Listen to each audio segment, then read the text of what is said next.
All right, today we're going to talk about a piece of tech that honestly was a total game changer for big data, even if it doesn't get all the headlines these days. We're talking about Apache Pig, the unsung hero, really. And to get why it was so important, you got to understand the world it was born into. So, to really get why Pig was such a big deal, you have to picture the problem it was built to solve.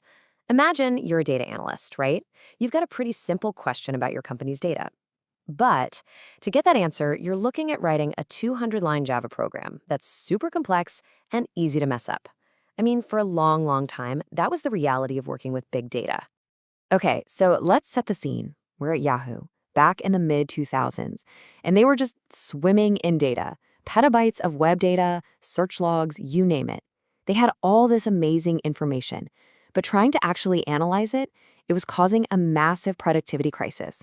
A huge bottleneck was forming, right between the data itself and the people who desperately needed to understand it. So the main tool they had at the time was MapReduce. And look, MapReduce was incredibly powerful for its day, no question.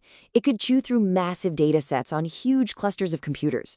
But, and this is a big but, it had a ridiculously steep learning curve. You basically had to be a top-tier Java engineer who also understood the really complex guts of distributed systems just to ask a simple question. And this wasn't just a technical problem. It had a huge human cost. Think about it. Your data scientists and analysts, the people who are supposed to be finding insights, they couldn't even query the data themselves. They had to file a ticket with an engineering team and then wait. This meant huge delays. That kind of quick what-if analysis, the kind that sparks new ideas, totally impossible. Innovation was just getting choked out. So, right out of all that frustration at Yahoo, a solution finally emerged. And that solution was Apache Pig. It was built with one single-minded goal, to completely smash that MapReduce bottleneck. And it did it by introducing a totally new way of thinking about how data moves and gets transformed.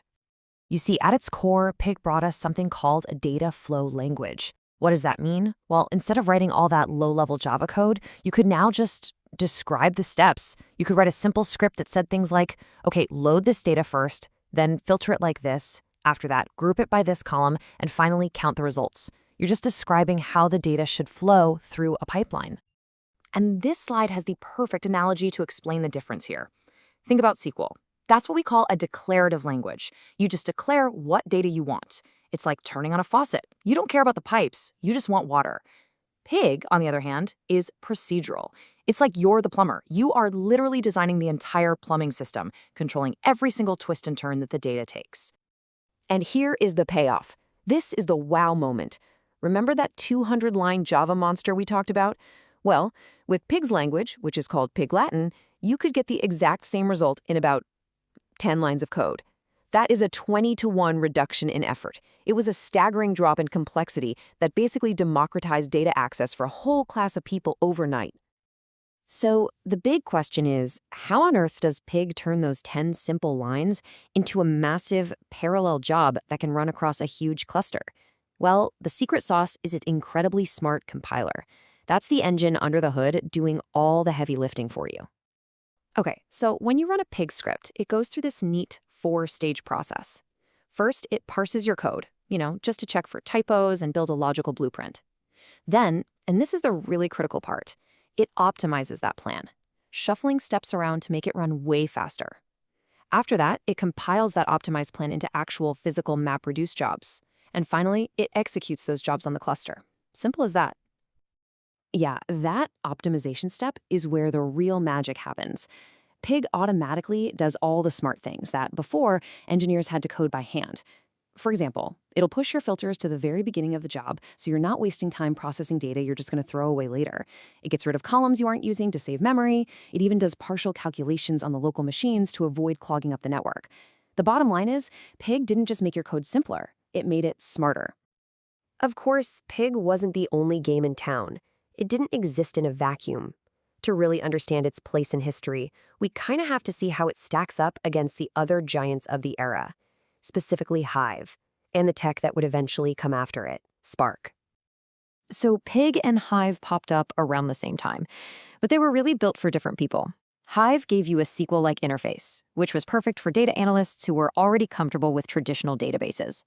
Pig, with its procedural, step-by-step language, was built for programmers and data engineers who needed to build these complex data pipelines, the ETL jobs that extract, transform, and load data, often from really messy, semi-structured files. They were just different tools for different jobs.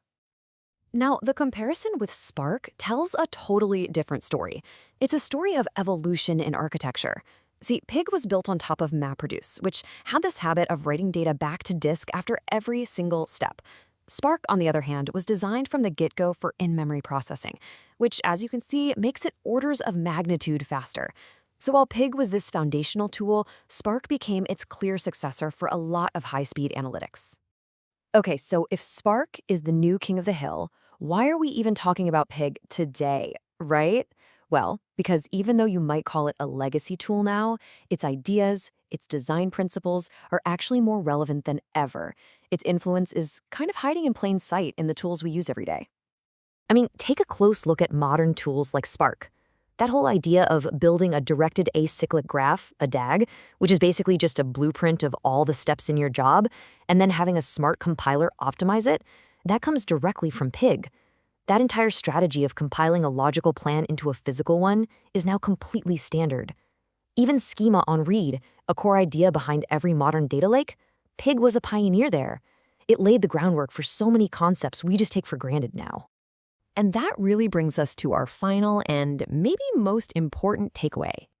Learning about Pig isn't just some boring history lesson. It is a masterclass in brilliant system design. It teaches you the absolute fundamental principles of how large-scale data processing works, from the high-level logical flow all the way down to the nitty-gritty of physical execution.